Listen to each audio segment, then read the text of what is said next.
Jordan Fleury. I'm your host to the Canadian Cannabis podcast with Respect My Region and the build-up to the soon-to-be Respect My Region Canada. It's Grey Cup Sunday. I watched the kickoff for the first game of the World Cup earlier today, and I've got a fantastic show to watch tonight after catching a rerun of this fantastic live episode right now. On today's episode, hosting Taylor, Adrienne, and Kane of Flint Embers out of Winnipeg, cannabis retail shop, Indigenous owned, and you're here to tell us a little bit about the building of that brand in Manitoba and also a bit about Flint Embers. Well, we kind of what I've learned, like peeking at your website and beyond, of how the brand has come to be across Canada during the state of legalization. So I've done the named drops. If you don't mind taking a few minutes, letting our viewers and listeners know a little bit about yourselves and the role you have right now with Flint and Embers out of Winnipeg. Right. So I'm Adrienne. I'm currently the store manager of Flint and Embers. I've been with the company for 2 years running. I wasn't the store manager until maybe around 3 months ago. So there's been a lot of tricks and turns in learning that role. Before that, I was the social media marketing manager, and I started with the company, I believe, right after they opened in June of 2020. Yeah. Very cool. My name is Taylor Sumner. I am the inventory manager at Flint and Embers. I actually started here back in March 29th of 2021. It was right in the midst of the pandemic, which was very fun. I actually loved the challenge, which was why I applied here. I became a bud tender. I made my way for an inventory manager, and so far I'm loving the job. Awesome. My name is Kane. As soon as Adrienne got promoted to store manager, I was promoted to the social media and marketing manager. And prior to this, I was a bud tender. I did work closely with Adrienne, just creating some digital content. I'm really interested in that aspects as well. I'm studying it right now, performing arts. And yeah, I worked really closely with Adrienne, and I feel like I really proved myself to take on that role, and I'm really loving it right now. Yeah. Part of what we do at Flint and Embers is we try and always promote from within. So a lot of our staff started out as bud tenders and then grew into that key holder management role, which you'll find that we try not to bring in managers from outside hires and then have them be key holders, because we really try to, I guess, work with our staff and train them from the ground up. Yeah. That's and it makes perfect sense. Like I had taken some time to look at the website for Flint and Embers, and it's very, very appealing ultimately. Yeah. The natural elements, and so like just making a few notes about that, it pops either which way. So you've identified your roles. You've all kind of had a very good familiarity, obviously, with Manitoba's regulatory affairs as far as the positions you have right now, keeping the store within those regulation parameters or within boundaries of social media management, overseeing the overall operations daily, and then import-export, like the and inventory. And Taylor, you're actually quite well known. Like, well, not that you're not, all the store isn't, but in your role as inventory, and in my dealings with particular brands over the past while, definitely very well reputable with how you keep the store supplied, and then I mean it's quite fantastic. So it's like your store is very well known.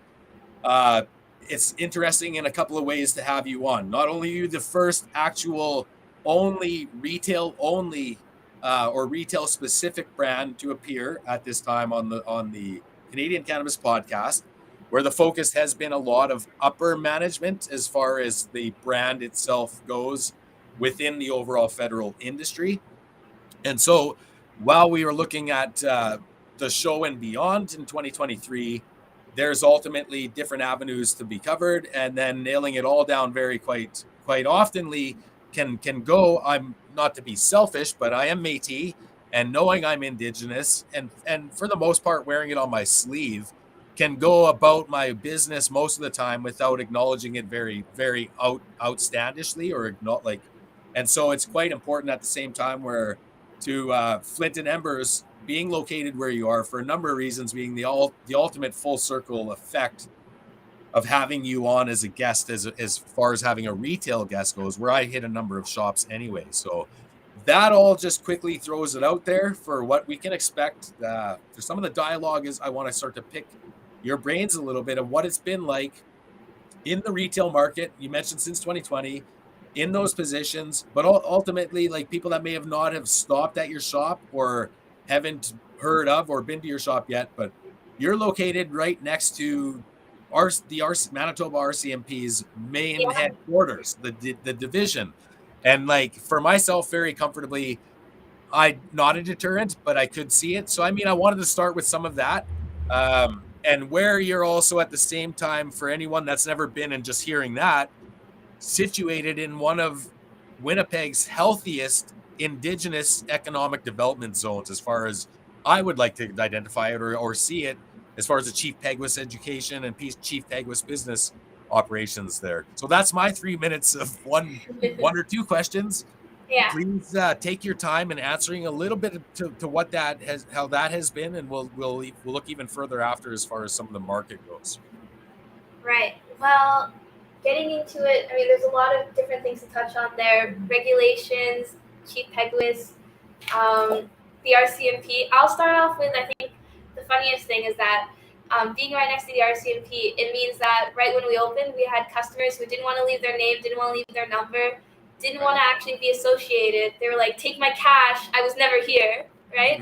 It also means that we have a lot of protests that happen right outside of our store, and that actually brings in more customers because you have people protesting the RCMP building.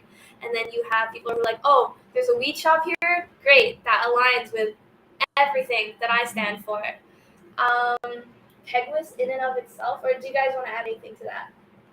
Honestly, like it's been sort of a challenge, somewhat, I'd say, within this last year alone, because there's been more protests than there have been, just adding on to what Adrienne said. And our security guards have actually had to fasten up a little bit because sometimes it intrudes onto our land, whereas they're coming into the parking spot. It's just as simple as those little things, and it challenges us because we have to definitely work harder with our advertising, with our marketing. Sometimes we'll put up little disclosures on our storyline. Kane will be ahead of that. We'll have to be ahead of the news sometimes because we're socially aware of everything together. It's fun. Actually, to add to that as well, even though we're next to the RCMP, technically we're on urban reserve land. So technically, because we're on Peguis land, we should only have to follow then the federal guidelines. But because our license is provincial to serve cannabis in a dispensary, we have to follow those guidelines as well, which is different compared to all the other provinces like BC, right? Definitely.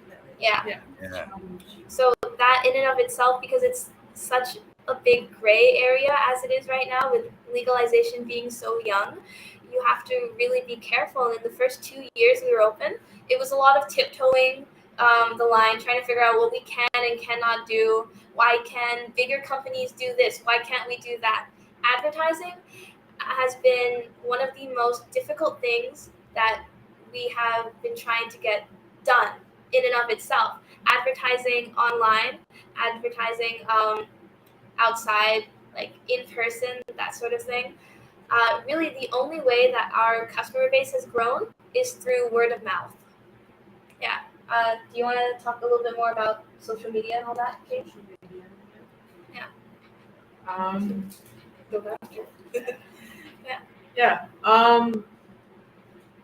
We built a really big community on social media because we're Indigenous, right? And a lot of our demographic on social media is they want to learn more about the culture as well, because we get a lot of curious people here, no matter if they're Indigenous or not, and we just really have an appreciation for that community that we built, and it was all through word of mouth as well. as what Adrienne said.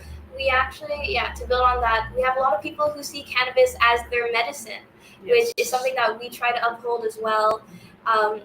When it comes to the Indigenous teachings and the 7 sacred teachings, and we try and promote people to feel better through healing and through that medicine like cannabis. We have a lot of people who are older and who are from the Wolseley neighborhood who they were hippies in like the 80s and the 90s and now they're old and their hips break and they're like, I really want to get high, but I also want to feel good. And for that, we try our best to help them. We try our best, honestly, to help every single customer who comes in, whether it's for medicine, for recreational. We try and help them get what they want and meet their needs. Yeah. What was there another question in there? Well, there was, and you like right at the you said like obviously it was so much, so not. We'll keep rolling with that for sure, and like you've met so.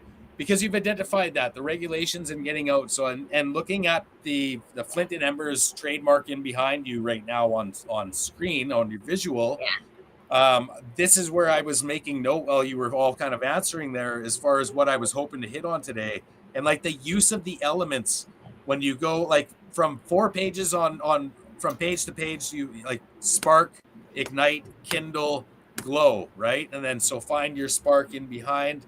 And that's like the kind of the ingenious in behind that, breaking the outside of the box. And I wanted to touch on that because I think it's absolutely important, and not that I don't find that creativity at other brands' websites or social media platforms, Right. but honing to, because you mentioned the word traditional, and then I want to throw in a little bit of the mix as well as like that spiritual, and then also harnessing medical as an avenue for the simplicity of actually marketing cannabis for beneficial use, right? So like that's all available and very evident as far as kind of what your information presents there. And then that does also kind of bridge the gap to the second question, which is part of that was the Indigenous economic development. So in answering some of that, and now that you've kind of clarified, and anyone that's listening or hasn't been, like, to hit flintandembers.com, you know what I mean, and visit the website for yourself and kind of see, like, you've kind of already mentioned and or answered the importance of. So they're like, you mentioned the seven sacred teachings, but not that it's like, it's obviously there's probably there in all of the website overall, but that focusing on the elements is, and being that approachable brand on finding that healing source, so like that way.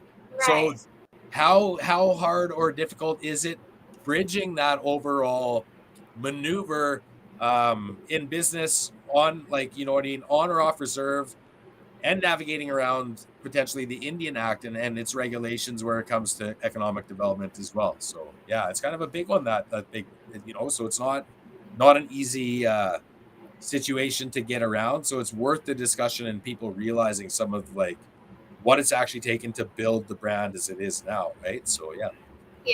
Yeah, of course. Oh. Regulation wise and trying to enmesh that with what we've got going on here, I will say that spiritually wise, trying to come from that place of love has been easy on a customer basis.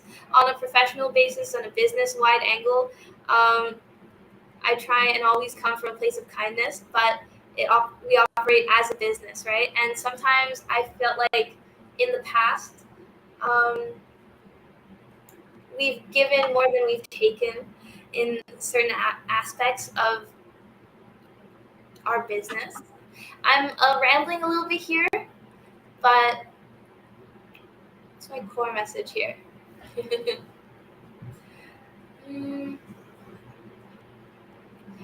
Pegwis, as a Pegwis business, we do pretty all right. No, wait, sorry. What would you have to say? I would like to definitely cut in. Yeah. By all means. Sorry. So like, from my perspective, because I live cannabis, I breathe cannabis holistically. That's my mental and my spiritual way of healing with cannabis. So when I what stood out to me with this whole motto, like our whole mission here is to connect and bask in the connection of meeting people. You literally meet people by listening to their stories. I've met my team members here by listening to their stories. We've connected just by listening to each other's stories, and that's come from the long road of like what all these regulations, all the obstacles have brought to us, and banding together to work together. How are we going to overcome this? Because you see, there's so much independent retailers in Winnipeg. When we come together collectively, we're stronger. And I went to school for Indigenous social entrepreneurship, and that's exactly why I came to Chief Peguis. And this is why I'm working for Peguis First Nation. It's because it's kind of an opportunity. It's first-handedly, like, they practice and they push those boundaries for those Indigenous jurisdictions for the cannabis regulations. Like, we're practicing so much here, and it's just meeting each other, the measures, and pushing those boundaries to actually overcome it.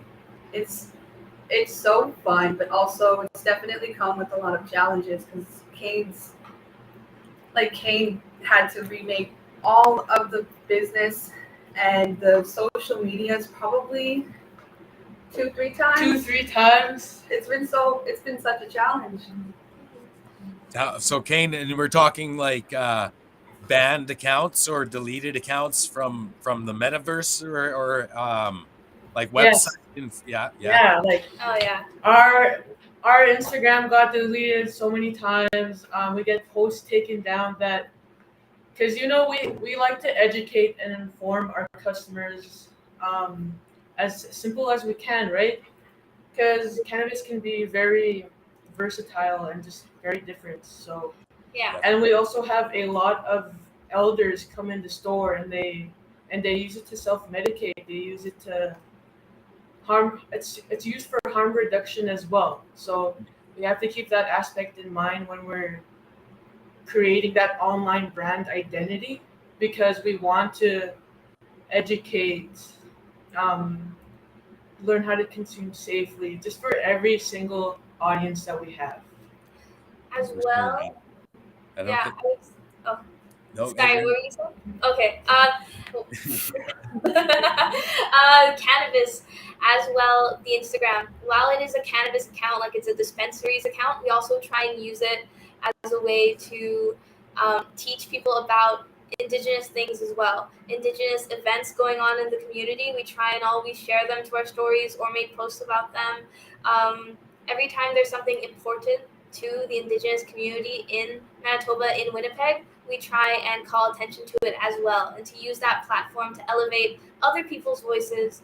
And sometimes it's good, sometimes it's bad. Sometimes people don't want to be involved with a dispensary, which, Yeah. it leads to a little bit of heartbreak, but we understand, not everyone's jiggy with it. Yeah. That's a good way to put it, for sure. Absolutely. You know what? Like, I'm glad, like, we all definitely, and I've sat and talked with you guys a little more in depth than most retailers, I'd say, as far as this branding opportunity goes, or the Indigenous parameters and encompassing Indigenous, being Indigenous and being in the industry. I think as far as beyond being a customer at other retailers go. But in my next point, I've wanted to bring up with you, and it's kind of interesting from the time we've connected by the link and off camera to the web of notes I have in preparation for question potential dialogue, without talking about things we haven't talked about, right? You're kind of like, you're hitting things that are, so I'm like, yes, this is fire, right? And this is Yeah. Thanks. but Yeah. you've all hit up on the education. So first off, I'd have to say in like response to that dialogue, without getting too in depth on Indigenous economic development. So one, either which way you've proven it, it's inevitable. And not only that, again, like the Chief Peguis location, you're in a like an economic development hub, like a Indigenous business zone. And then again, next to the RCMP station, Yeah. then there's the hit of the platform regulations or community guidelines and standards that are not up to par with what services you might actually be. So, like, for anyone that doesn't understand that, you could, what you're essentially saying, and I'm like, and it's very simply, like, you could circulate photos or images, say, of a cannabis product or a brand in on a shot, hit or miss, not fully maybe understanding or not knowing if today's the day, and it might survive the day of circulation as far as being in the metaverse. And then it might be as simple as the terminology and posting an image about an event that gets you snagged of all things, right? And it's like, what the hell, man? I just did like 10 pictures of fresh flower for sure. Yeah, it's Like, crazy. they're all still in there. Yeah, it can be so you're not the only brand that gets hit with that. It's definitely looking ahead at other regulations. But what we're hitting on, no matter what, through and through, and it even comes down as my first time shopping at Flint Embers, my first introduction, whether it's understood or not, of decolonized cannabis platform, being wanting to move into more of an education presentation and an education pop-up service for retailers, which has started. Obviously now engaging to this and other stories, which I plan to talk about and write about, but definitely looking at the education portion of it. That's where I want to kind of pick up now and kind of bottleneck our discussion moving that way, not to close-mindedly, but like, so from education on reserve about cannabis production in general, the Cannabis Act, education on reserve about Indian Act and business economic development, and then to like the general. I've shopped at your shop, and even the 2 or 3 times as just a customer previous to introducing myself, you definitely run a very tight education opportunity, you know what I mean, when it comes to customer service and product knowledge. That it's a cool thing. And then also being sitting and going through an interview with you for sort of the HR experience, right? Like, the education component is not shy. So I mean, it's all very much right there. It's a priority for the store and for the staff. So I think that just looking at some of those headaches that have kind of, and where maybe you've looked at, where does Flint and Embers look at getting that message out beyond the normal regulations as far as the education goes? If it's not conflicting, Adrienne, I know you have explored the publication, some of the media alternatives. If there's opportunity to explain a little bit about that as far as working with staff and those types of opportunities, but definitely bringing it for the education right now on the importance of that. And while the Cannabis Act review is ultimately why could be coming to an end sooner than later, right? Or like, however, but education, youth harm reduction, which has been a discussion that, or a topic that was brought up. So like all of that's going to fall under the education funding and what type of avenues that haven't worked. And let's look ahead at some of the things we could collaborate on, like, you know what I mean? Retailer education or pop-up education. And definitely like, so would you like to see more of from Flint and Embers, or be a part of more of down the line? Well, actually at Flint and Embers, so culturally, on the Indigenous side, we do have a cultural training that we had been kicking off for maybe a year now, solid, since Taylor had started, where we were doing sweats and drumming circles, like not on a regular, but maybe on a monthly to 2 monthly basis kind of thing for cultural training. That has since had to be shafted while we find the budget for it. As well, in the past, we've had these cultural training, what am I thinking? Silent auctions, where we would be selling some, what are they called? Skirts. Ribbon skirts. We'd sell some ribbon skirts, and we had like a silent auction where we would then raffle it off to fund our own cultural training. Because as it is, although we are a egoist business, I feel like a lot of people think then that we just have oodles of money, like we got money like coming out our ears. And the truth is that we're trying to keep, as you said, a tight ship, a steady ship, and we're trying to use our resources available without going too far, you know. Flint Embers as a new business, we're trying to keep ourselves tight budget-wise. We don't want to overstep. With that said, the cultural training as well, we have a smudging table that we use in store every day, every morning. We smudge. As for education on the I guess the retail side with cannabis, right now we're using a budtender training guide that honestly needs to be updated. Just a few years running. Do you guys have anything to add about the cannabis or the indigenous stuff before I keep going on? Yeah. How about customer education? Do you find the has customer education changed in your experience in the industry from the early 2018 to late 2018, but Yes and you know what I no. mean?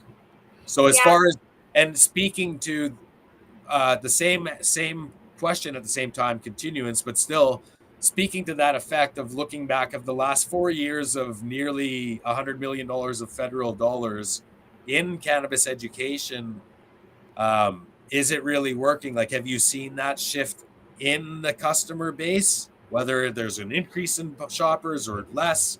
But are they, you know what I mean? I look for it because that's what my struggle has been, to operate a education platform. Not that it's not going, yeah, right. So have you seen any shift like that, or is it? I've seen some shifts. It's very gradual, right? We still have some regulars from 2 years back who they just want the highest THC and then they want to leave. But we have a lot more customers, a lot of new users who are coming in asking for not only THC, but the terpenes. Some people, on a good day, they ask when the product was packaged, right? The packaging date. More and more, the cannabis education is getting there, but it all depends on the bud tenders. I would say the bud tenders are the bottom line. The biggest investment you make as a company, as a dispensary, is in your bud tenders. All the information you give them, how passionate they are, and that the pay that you're giving them is meshing well with that passion. Because the worst thing in the world is to have a passionate bud tender, a good bud tender, leave for another company. Not that this has happened here, but they come somewhere else. They come work at Flint Embers because we're treating them better, and then we get that that better bud tender, and that better customer bud tender experience from that as well, right? We try to always educate our bud tenders. Yeah, we keep them up to date. You know, strain cards, brand reps. They come by, they email us information. They're kept in the loop, like 100%, 24/7. Yeah. Yeah, it's in my experience, that's probably the most important relationship is the consumer, the bud tender, and the retailer. When you talk to that sales rep, they definitely inform that consumer like way more. They talk to them about the growing methods. There's actually been in my just recently past probably the 2 months alone, there's been people that's been coming here from Peguis First Nation and Fairford First Nation. They're coming here to shop for these oils. They haven't heard of the oils, the CBD oils, and they're hearing all of the therapeutic relief they can find from those. And that's super interesting because here they are knowing, like, I thought I could take CBD for pain relief, and then that's where our skills and our expertise come in. Yeah. It's so fun because you have people that come in here from all over the place too. Yeah, you get a lot of people that they don't actually want to smoke weed. They just, they don't realize that there's these other options available as well. A lot of people, they don't know about the new cannabinoids that are coming out. So it's really fun to get someone in and they're like, I need help with sleep. And I was like, I know exactly what you need, Exactly. CBN, It's right? It's pretty good. Just the other day I actually helped an elder. They came in here and asked for the specific terpene linalool. Linalool. Yeah, that's hard to find. And that's fun. That's getting there. They know their stuff, but it's fun. For sure, as well. that's next level. Yeah, because I actually didn't think about this, but yeah, as an Indigenous dispensary on urban reserve land, we get a lot of status people coming in because we can take taxes off, right? Because we're on Treaty 1 land. They come in, they get their taxes off, so we're educating a lot of our Indigenous customers on things they wouldn't otherwise know about, which feels really good. And as well, we honor Métis and Inuit cards. We give that additional 5% off, that GST off, because while we can't take taxes off in the traditional sense, we still want to honor that for them. It's your inheritance right. Yeah, no kidding. That's very cool as well. Like that's the linalool, like the terpene specific shopping, definitely. Yeah, and then that's just a total. The CBD though, that like the CBD knowledge and the CBN, and I could kind of see like your expression partly because yes, it is Bob Marley Sunday, and we started off chatting a little bit. With love from Alberta, I was fortunate to receive some Alberta product this weekend, also some Alberta Indigenous product, Uprise Cannabis, Ron Gauthier, and then also Mary Jane Manor, if you're not familiar with them, and just because you can, right? Cannabis brand. So I've been sampling that. Definitely wanted to talk a little bit about it because of familiarity with the Manitoba market that they have. And also because I've become more acquainted with some brands than others. And that's an obvious buildup when it comes to the response to Flourish Ventures Limited or Decolonized Cannabis. And moving forward, what you're going to find the most as far as social media management goes and maintaining a presence within the industry is going to be the push on the Respect My Region Canada. So definitely going to be a lot more of the, while I may have less frequent activity, the push you're going to definitely see is that in an RMR Canada with a build up to a number of other cool things that are going to come into 2023. So obviously leaning towards a little bit of the closure on here, we have 3 more episodes of the Canadian Cannabis Podcast, double stacking possibly the next 2, and then banging it out at around the 13th, I believe, of December. And that will be the end of that.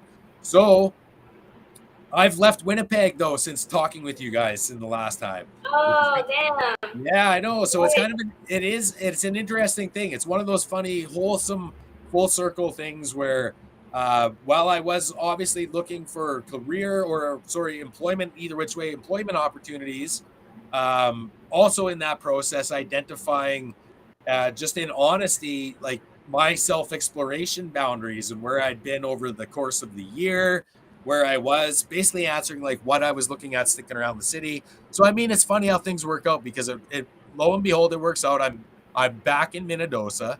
And although I'm not going to be working directly in the industry as a bud tender or hands-on or as a key holder, which ironically I had an opportunity for a key holder position, but I'm back here now, right? So it's funny, but I'm going to turn to some labor experience, and I'm actually pulling that into nothing shy of content. And so I wanted to get some recommendation from you, obviously right off the bat, on CBD product that doesn't have any THC content or trace at all, THC trace, where I could be obviously using CBD oil or tinctures or something during the workday safely, productively, and also using still my time throughout the days to have that is incorporated into content creation and the footage, and to keep educating people beyond some of the normal regulatory guidelines as far as and getting outside the box even further, right? So that was something I wanted to discuss with you guys for sure on some of like what are the products, because I wasn't a big CBD product consumer myself previously, and that's definitely you brought up the CBD and the CBN, and I'm like, hell yeah, I want to get some more information on that because that new process begins tomorrow, and then managing cannabis still in the evening, so hitting it there with the CB or the Uprise drop and the Alberta drop. I'm kicking up the game and bringing or Canadian cannabis product to the Respect My Region Canada platform for more live reviews and more content feed to a larger audience.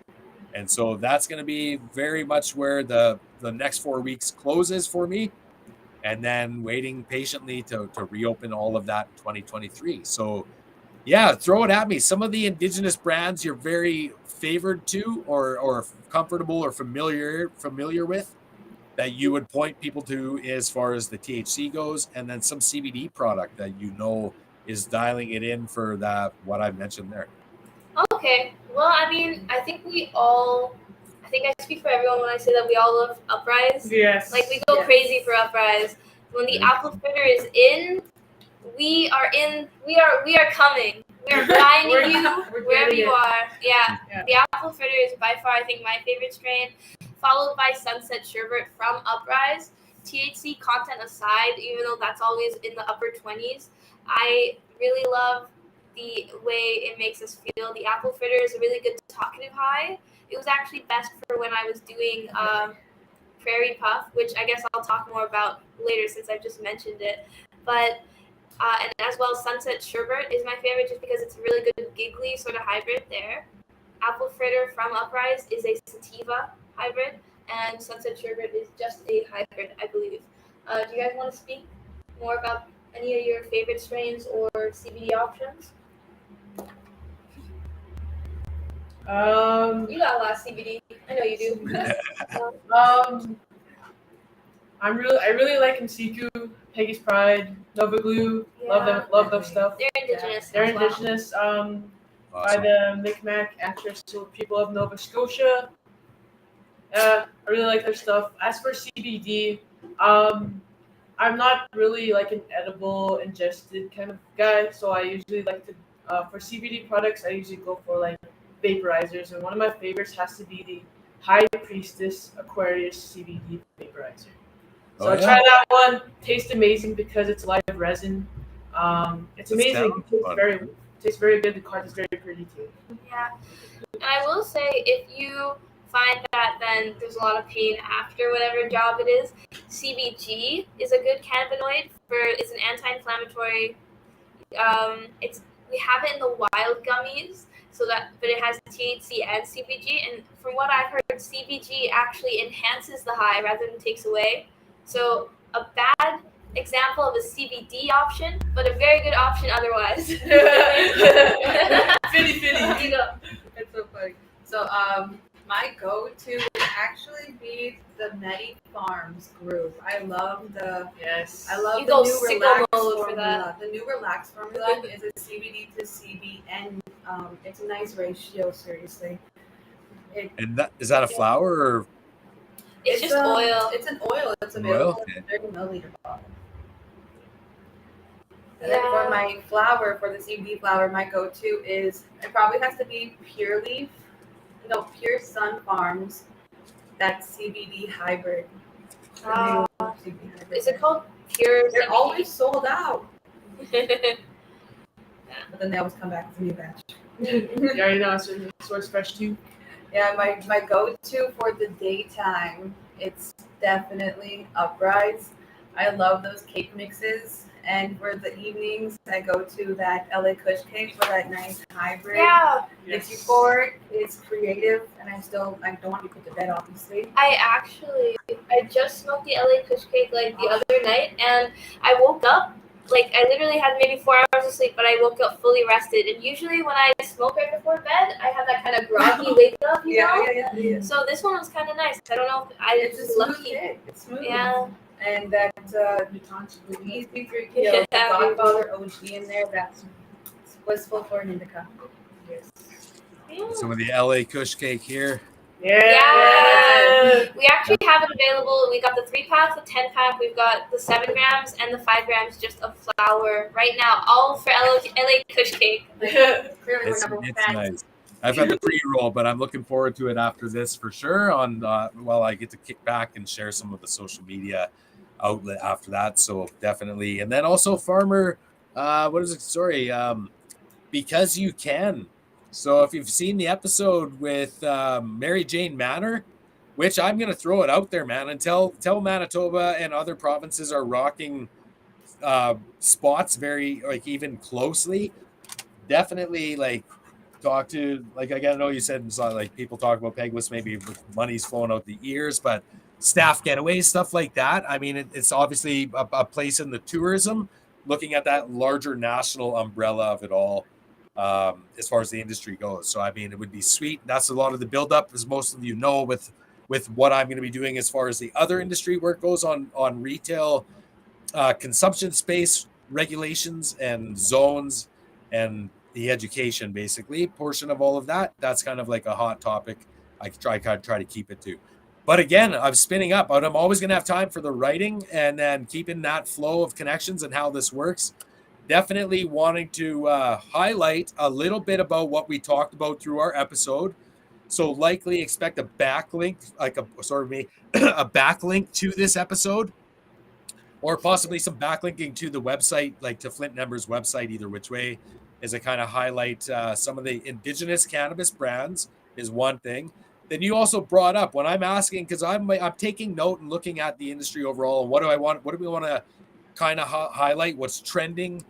And I know your spot's hot, so to hear some of the names come out that are actually on my list when I look down that, as far as Indigenous brands or people that might not realize they are Indigenous owned brands, or identify the importance as far as we have within economic development opportunities and job creation, education opportunities, getting outside the box this kind of way, but definitely hitting out of like Dijkstra, Indiva, all nations out to the west, which has definitely had its trials and tribulations. Similarly to Manitoba with Indigenous bloom.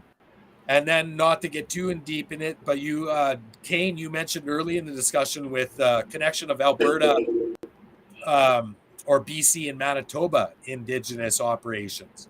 And although we didn't get too deep into it, like the red market, this like topic now coming in, the acceptable terminology, moving from gray market, right, or medical operation when it comes to that exactly.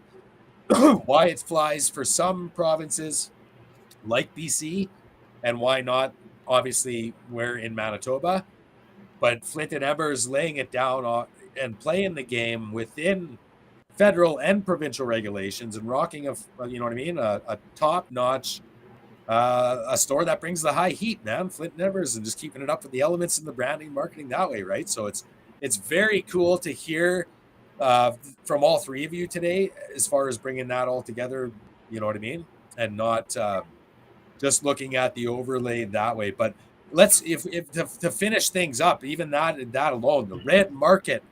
And I know you mentioned Taylor at the start of that resistance that was there as far as introducing the cannabis business mentality to the equation of a number of other cool things that the community already does.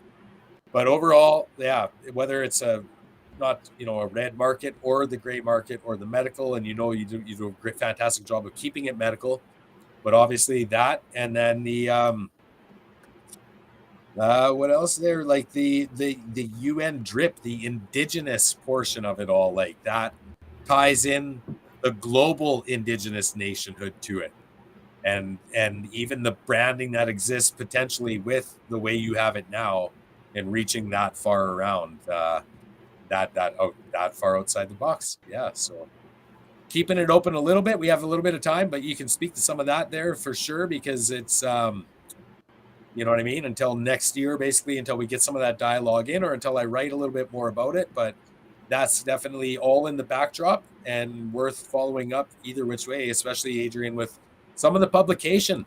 Plug that in too before we close off. What? Oh, right. Yeah, I know, like it's Sure. a lot. It's a lot, but we do have up to an hour, so yeah, definitely Right. not like. I'm Okay. yeah. All right, plugging my thing then. Prairie Puff, when I was the social media and marketing manager, was my little baby child, which was going to be a Manitoba-based magazine that would have been available in all the local dispensaries relating to our local cannabis brands in Manitoba, and then interviews of those brands, interviews of the reps, the dispensaries, the growers, and then even customers who used to grow back when everything was gray and nothing was legalized, right? And it was going to be a really cool look at that just that base, that Manitoba base that is so often overlooked for BC, for Ontario, right? And it was going to be just something a little special, like a real good passion project. I feel yeah. Actually thinking of extending it to Saskatchewan as well. For now, it's on hold just because I'm the new store manager. Everything is so new. We're settling into things, right? And there's a lot of responsibilities that come with that. but Prairie Puff is something that I really want to move forward with, maybe in the coming year, right? I have a few customers who I see who I literally just want to like sit them down, start recording, and have them tell me about the times they used to drive their red motorcycle and they were growing plants out in like their mom's basement, you know? Yeah, It's really interesting. There's a lot of potential here that, again, gets overlooked and is just really important to highlight and to have out there and available. And because the idea is that Prairie Puff would then be available in dispensaries, it would be something that could be legally advertised in for those brands and those companies because it's in a 19 plus area, which as well relates to the idea that it would be a profitable idea and a profitable business. So yeah, on the back burner for now, but it's not. It's you know what I mean. Like definitely, it's worth it. The concept's there. The regulations aren't. yeah, You know what I mean? It's Yeah. not. You need to look at Kind magazine when it comes to publications that are thriving or able to actually exist and play the game as far as a print magazine goes. So yeah, I mean, you can't look at it. I know because I recall it coming across my path naturally as a consumer, as a business or a cannapreneur. I remember that issue of Prairie Pub actually coming across my path physically. Also, the advertising for it on social media because it highlighted local brands. So it's not it's one of those things like you've definitely said, consistency, whether it's and then you got the deal back this guidelines and parameters or community guidelines of bans, media bans, but still the consistency and the availability to actually do that is another hindrance for most people, hence even brands having like social media managers or committing the time to push through for most of that, definitely. But I thought it was a great idea. I still think it is.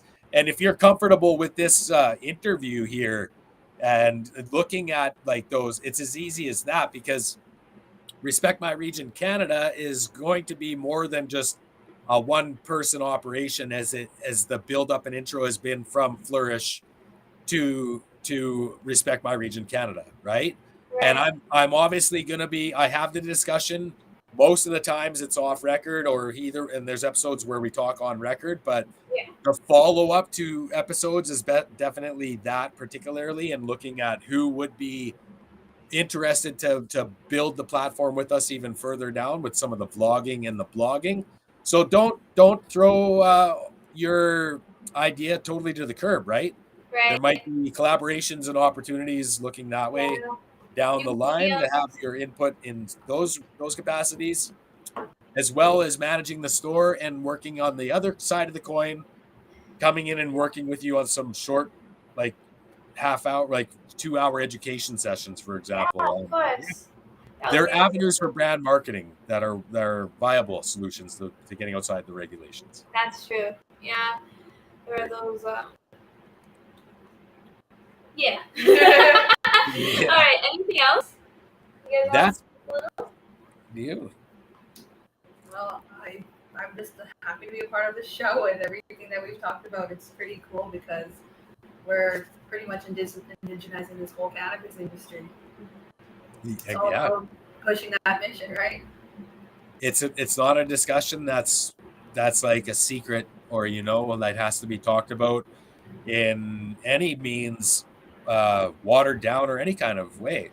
It's actually a complete representation of what the platform that we're educating people on today that we are doing and we're going to continue to do, from legacy to legal, and emphasizing culture, right? It's that simple, and that is going to harness a lot of that Indigenous component to the even to that hippie lifestyle that we kind of all get to see as bud tenders and like those that wear it on their sleeve. There really is no race or ethnicity to cannabis that way, right? When you look at the cultural component of it, it's more of a connectivity and acceptance, and then just being it's very cool. I will say, working cannabis retail has been possibly the best retail business or career I've had so far. Cannabis customers, you get maybe one bad one every so often, but compared to like working Superstore, working Walmart, working anywhere else, cannabis customers are just kinder. They're nicer, right? I don't disagree. I don't Yeah. disagree. All right. Well, it was great being here. Likewise, appreciate your time. I know you've got a store to run, and it's a super deadly store. And also kickoff coming up. So enjoy the Grey Cup. Enjoy Yellowstone if that's any of your things. And keep in touch, Adrienne. I'm going to keep in touch. I'm going to follow up, and let's get in touch on some marketing and writing collaborations, you guys. Yeah. And I look forward to shopping again during Festivus. I'll be looking out for Christmas deals. So Yeah, or 100%. non-Christmas deals, however. We're doing some Black Friday deals too. Yeah. This Friday. Great. All right. Peace. Okay, take care. Enjoy the rest of your Bob Marley Sunday. Until next time.